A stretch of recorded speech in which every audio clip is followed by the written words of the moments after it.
Hello hi అందరికీ నమస్కారం. My name is Ram. Welcome to white paper news. ఈ రోజు ఢిల్లీలో కాక్రోచ్ జనతా పార్టీయా లేకపోతే జెన్జీస్ చేసే ప్రొటెస్ట్ ఏదైతే ఉందో నీట్ ఎగ్జామ్ మీద, దీని మీద కేంద్ర గవర్నమెంట్ దిగొస్తుంది అనేది కనిపిస్తుంది.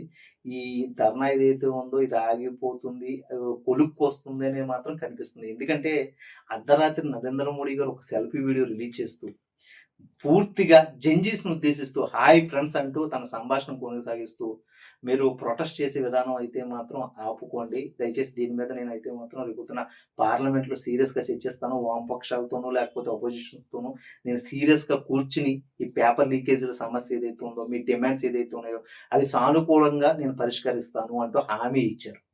అదే విధంగా నిన్న సాయంత్రం సోనం వాంగ్‌చుక్ హాస్పిటల్‌లో తన ఆమరణ నిరాహార దీక్ష ఏదైతే ఉందో దాన్ని ఉపసంహరించుకున్నారు. ఎందుకు అంటే కేంద్ర ప్రభుత్వం దిగొచ్చింది, చర్చలకు పిలుస్తుందని తెలిసి ఆయనైతే మాత్రం ఉపసంహరించుకున్నారు. దీని మీద అభిజిత్ దీప్‌కే తన ధర్నాని చాలా ఆనందంగా సెలబ్రేషన్ చేసుకున్నాడు. ఎందుకంటే సోనం వాంగ్‌చుక్ ఆమరణ నిరాహార దీక్ష ఏదైతే ఉందో అది ఉపసంహరించుకోవడం సంతోషంగా ఉంది. కానీ మేము మాత్రం ధర్నాను ఆపం. ఎందుకంటే చర్చలు ఫలించినా ఫలించకపోయినా పూర్తిగా చర్చలు ఫలించే విధంగా, అంటే ధర్మేంద్ర ప్రధాన్ ఎవరైతే ఉన్నారో అతను రిజైన్ ఇచ్చే వరకు కూడా మేము ధర్నా అయితే ఆపం అని అయితే మాత్రం అభిజిత్ దీప్‌కే తెలుపుతున్నాడు. అయితే ఈ రోజు మార్నింగ్ దాదాపు 11 గంటల నుంచి అనుకుంటా 1½ అవర్ చర్చలకైతే మాత్రం జేపీ నడ్డా గారు, జితేంద్ర గారు కాక్రోచ్ జనతా పార్టీ తరపు నుంచి సౌరవ్ దాస్‌ని, అశుతోష్ రాంకాని అయితే పిలిపించుకొని దాదాపు గంటన్నర అయితే మాత్రం చర్చలు జరిపారు. ఆ చర్చల్లో ఇప్పుడు అశుతోష్ రాంకా ఏం చెప్పాడు అంటే, మా దగ్గర 5 డిమాండ్స్ ఉన్నాయి. అందులో 3 డిమాండ్స్ అయితే మాత్రం ఖచ్చితంగా చెయ్యాలి. ఆ ధర్నా ఆపాలి అంటే first of all Dharmendra Pradhan ఎవరైతే ఎడ్యుకేషన్ మినిస్టర్ ఉన్నాడో అతను అయితే మాత్రం రిజైన్ ఇవ్వాలి, లేకపోతే మీ పార్టీ నుంచి తీసేయాలి. రెండోది, ఈ నీట్ ఎగ్జామ్‌లో చనిపోయిన విద్యార్థులు ఎవరైతే ఉన్నారో వాళ్ళందరికీ కూడా 1,00,00,000 నుండి ఇంకా ఎక్కువ నష్టపరిహారం ఇవ్వాలి గానీ తగ్గించొద్దు. అలాగే 3, నెక్స్ట్ ఇలాంటి ఎగ్జామ్స్ కండక్ట్ చేసేటప్పుడు ఏదైనా సరే అవకతవకలు జరిగినా, లేకపోతే ఇలాంటి పేపర్ లీకేజ్ జరిగినా దీని మీద కట్టుదిట్టమైన చర్యలైతే మాత్రం మీరు పాటించాలి. అలా పాటించిన క్రమంలో అలాగే అది మీరు చట్టాన్ని కొత్తగా సవరించాలి. ఒక బిల్ తీసుకురావాలి. అది అవ్వని సమయంలో మాత్రం మళ్ళీ మా ధర్నాలైతే కొనసాగిస్తాం అంటూ ఆ 3 డిమాండ్‌లయితే జేపీ నడ్డా గారి ముందుంచితే, జేపీ నడ్డా గారు ఈరోజు ప్రెస్ మీట్‌లో ఏం చెప్పారు అంటే, రేపొద్దున మళ్ళీ చర్చలకైతే మాత్రం కాక్రోచ్ జనతా పార్టీ తరపు నుంచి అశుతోష్ రాంకాని గాని, సౌరవ్ దాస్‌ని గాని పిలుస్తాం. పిలిచి మళ్ళీ మాట్లాడి తుది నిర్ణయం తీసుకొని ఏదేమైనా 2 రోజుల్లో అయితే మాత్రం ఈ ప్రాబ్లమ్ సార్ట్ ఔట్ చేస్తాం అని చెప్తున్నారు. అంటే రాబోయే 2, 3 రోజుల్లో అయితే మాత్రం ఈ ప్రాబ్లమ్ సార్ట్ ఔట్ అవుతుంది. దేశవ్యాప్తంగా జరుగుతున్న ఈ ప్రొటెస్ట్ ఏదైతే ఉందో ఇది ఆగబోతుంది. మన దేశం మళ్ళీ తిరిగి పుంజుకోబోతుందని నాకనిపిస్తుంది. మరి ఏదేమైనా గానీ, ఇది జరిగేది మంచి తరుణమైనా గానీ, ఇక్కడ ఇంకొక సమస్య అయితే మాత్రం ఎక్కువగా కనిపిస్తుంది.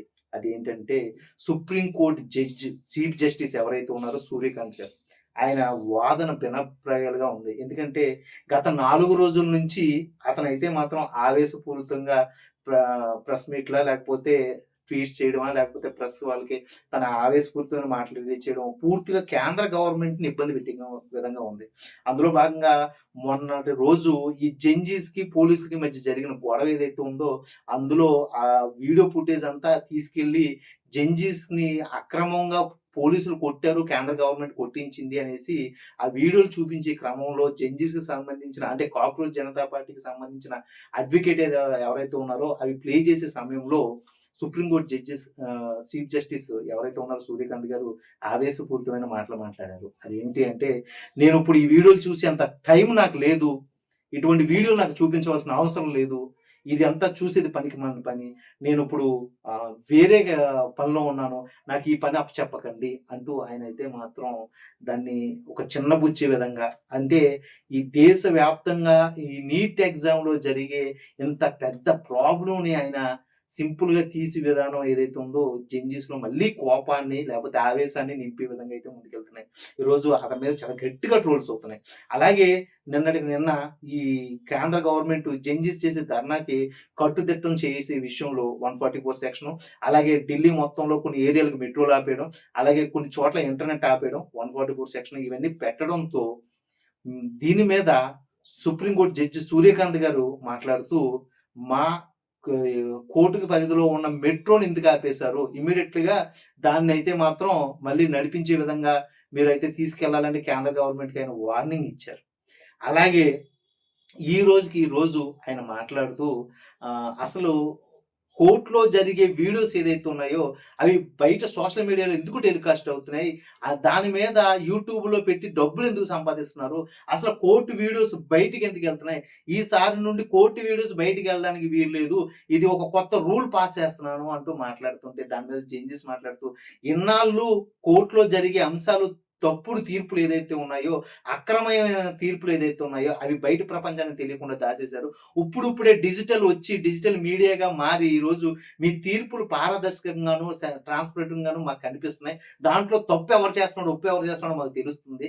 అటువంటి తీర్పును కూడా మీరు దాచేస్తున్నారు అంటే, పూర్తిగా సూర్యకాంతి గారి యొక్క వాదన ఈరోజు యువతకి వ్యతిరేకంగా ఉంది. ఈ జెన్‌జీస్‌ని రెచ్చగొట్టిందే ఆయన. అసలు కాక్రోచ్ జనతా పార్టీ పుట్టడానికి కారణం నాంది ఆయన అంటూ చాలామంది జెన్‌జీస్ అయితే మాత్రం సోషల్ మీడియాలో ట్రోల్ చేస్తున్నారు. మరి రాబోయే రోజుల్లో అతని మాటలు కేంద్ర గవర్నమెంట్‌ని ఇబ్బంది పెట్టే విధంగా ఉంటాయా? లేకపోతే మళ్ళీ ఈ కాక్రోచ్ జనతా పార్టీ లేకపోతే జెన్‌జీస్ మళ్ళీ ప్రొటెస్ట్ చేసి ధర్నాలు చేసే విధంగాను, లేకపోతే మళ్ళీ అది ఒక ఉపద్రవం తీసుకొచ్చే విధంగా ఉంటాయా? మరి చీఫ్ జస్టిస్ అయితే మాత్రం ఈ విషయంలో ఎందుకు తగ్గట్లేదనేసి చాలామంది సోషల్ మీడియాలో వామపక్ష భావాలున్న వ్యక్తులు కూడా మాట్లాడుకుంటున్నారు. మరి రాబోయే రోజుల్లో చూడాలి. అయితే ఈ విషయాన్నంతా పక్కన పెడితే జెన్‌జీస్ ప్రొటెస్టు ఓన్లీ జంతర్ మంతర్‌లోనే కాదండి, పలు రాష్ట్రాల్లో విభిన్నంగా ఉంది. ఈరోజు హైదరాబాద్‌లో జరుగుతుంది, బెంగుళూరులో జరుగుతుంది, తమిళనాడులో జరుగుతుంది. ఆయా ప్రాంతాల్లో ఇప్పుడు కొన్ని పార్టీలైతే వాటికి మద్దతిస్తున్నాయి. దీంట్లో ముఖ్యంగా చెప్పుకోవాల్సింది బీహార్‌కి చెందిన జెన్‌జీస్ ఏదైతే ఉన్నారో వాళ్ళ ప్రొటెస్టు చాలా విచిత్రంగా ఉంది. ఏంటంటే వాళ్ళు వ్యంగ్యంగాను చేస్తున్నారు. అలాగే కేంద్ర గవర్నమెంట్‌ని, అక్కడున్న రాష్ట్ర గవర్నమెంట్‌ని వెక్కిరించే విధంగాను వీడియోలు చేస్తున్నారు. అలాంటి వీడియోలు కొన్ని సోషల్ మీడియాలో సర్క్యులేట్ అవుతున్నాయి. అందులో భాగంగా ఒక బార్ గేట్స్ అడ్డం పెడుతుంటే, ఆ బార్ గేట్స్‌ని తొలగించుకుంటూ ముందుకెళ్ళడం. అంటే బార్ గేట్స్‌ని మొత్తం తోసేయడం. అలాగే పోలీసులు వచ్చి కొడుతుంటే ఇంకా గట్టిగా కొట్టండి అంటూ డాన్సులు చేయడం. అలాగే పోలీసులు వాటర్‌తో అటాక్ చేస్తూ ఉంటే అక్కడ స్నానాలు చేస్తూ మళ్ళీ ఇంకా స్నానం చేయాలి, ఇంకా వాటర్ కొట్టండి అనడం. అలాగే టీర్ గ్యాస్ ఎప్పుడు ప్రయోగిస్తారు? మేము కూడా టీర్ గ్యాస్ టేస్ట్ చూడాలనుకుంటున్నాము అంటూ వెటకరించడం. పోలీసులు ముందు వాళ్ళు డాన్సులు చేయడం. లేకపోతే పోలీసులు ఈ జెన్‌జీస్‌ని అరెస్ట్ చేసి తీసుకెళ్ళిపోతూ ఉంటే వెనకాల నుంచి డోర్ ఓపెన్ చేసి వాళ్ళందరిని దింపేయడం. ఇటువంటి వెకిలి చేష్టలు అంటారా? లేకపోతే జెన్‌జీస్ యొక్క ఆకతాయి ఆనందం అంటారా? లేకపోతే జెన్‌జీస్ అంటే ఏంటో చూపించడం అంటారా? మరి నిజంగా ఇది గొప్ప తరుణం అనుకోవాలి. ఎందుకంటే ఎక్కడా లేని విధంగా జెన్‌జీస్‌తో పెట్టుకుంటే మాత్రం గవర్నమెంట్స్ కూలిపోతాయి అనేది మరోసారి గుర్తు చేశారు ఈ జెన్‌జీస్ అనేసి. లేకపోతే ఇప్పుడున్న యువత అనేది మరి నిజంగా అది రాజకీయ నాయకులు గుర్తుంచుకోవాలి. ఎందుకంటే ఇప్పటిదాకా రాజకీయ నాయకులు చాలా తప్పులు చేస్తూ మన దేశాన్ని ఆర్థిక అభివృద్ధిలో నడిపిస్తున్నాం అనేసి రాంగ్ ప్రాపగండా చేస్తూ వెళ్ళారు.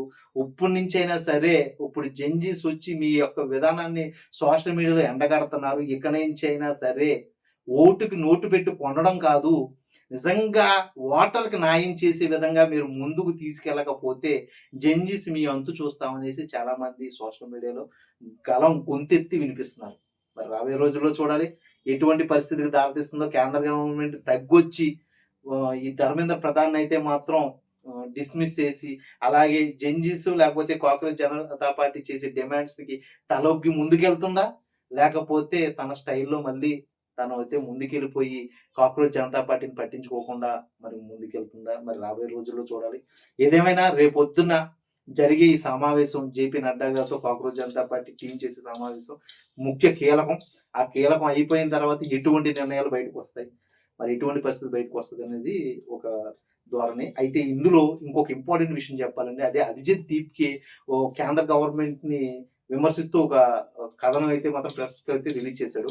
అదేమిటి అంటే సోనం వాంగ్‌చుక్ అనే వ్యక్తి ఆమరణ నిరాహార దీక్ష ఏదైతే ఉపసంహరించుకున్నారో లేదో మాకు పూర్తిగా తెలియట్లేదు. ఎందుకంటే అతని చుట్టూ కేంద్ర గవర్నమెంట్‌కి సంబంధించిన బలగాలు, మంత్రులు మాత్రమే ఉన్నారు.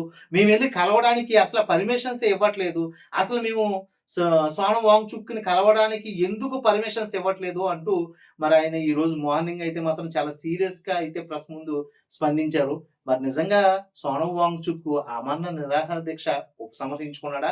లేకపోతే అతను కేంద్ర గవర్నమెంట్ కొనసాగింపులోనే ఉండిపోయి, ఇప్పుడు అతని మాటలు బయటికి రాకుండా కేంద్ర గవర్నమెంట్ ఏదైతే ప్రెస్ రిలీజ్ చేస్తుందో అది మాత్రమే బయటకొస్తుందా? మరి ఇవన్నీ తెలియాలి అంటే 2, 3 రోజులు మాత్రం ఖచ్చితంగా పడుతుంది. మరి ఆ 2, 3 రోజులు మాత్రం ఏం జరుగుతుందో రాబోయే రోజుల్లో stay tuned watch news. Okay. మరో మంచి కంటెంట్‌తో మీ ముందుకొస్తాను. అప్పటి వరకు సైన్ ఔట్ మీ రామ్.